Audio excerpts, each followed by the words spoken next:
Hi everyone, எல்லோரும் எப்படி இருக்கீங்க? எல்லோரும் நல்லா இருக்கீங்கன்னு நினைக்கிறேன். ஒரு சிம்பிள் அண்ட் டேஸ்டியான கிரேப்ஸ் வச்சு ஜாம் ரெசிபி எப்படி பண்ணுறதுன்னு பார்க்கலாமா? வாங்க வீடியோக்குள்ளே போகலாம். அதுக்கு நான் கொஞ்சமாக கிரேப்ஸை ஃபைனாக சாப் பண்ணி எடுத்துக்கிறேன். மீதி உள்ள கிரேப்ஸை கிரைண்ட் பண்ணி ஜூஸாக எடுத்துக்கலாம்.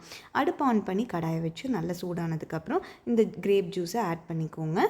நல்லா அது ஒரு கொதி வரணும். அதுக்கப்புறம் நம்ம கட் பண்ணி வச்சுருக்கிற கிரேப்ஸையுமே இதில் ஆட் பண்ணி அதையும் போட்டு நல்லா கிளறி விட்டுக்கோங்க. நல்லா இது ஹீட் ஆனதுக்கப்புறம் தேவையான அளவுக்கு இதில் ஜாகரியோ சுகரோ எது வேணாலும் ஆட் பண்ணிக்கலாம். இன்றைக்கி நான் ஜாகரி தான் ஆட் பண்ணியிருக்கிறேன், ஹெல்த்தியாக இருக்கணுங்கிறதுனால.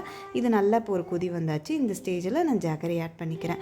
இதையும் போட்டு நல்லா மிக்ஸ் பண்ணிக்கோங்க. ஜாம் கன்சிஸ்டன்சி கிட்ட வர வரைக்கும் நல்லா ஹீட் பண்ணிவிட்டு கடைசியாக ஒரு 1/2 டேபிள் ஸ்பூன் லெமன் ஜூஸை ஆட் பண்ணிவிட்டு அதையும் போட்டு நல்லா கலந்து விட்டுக்கோங்க.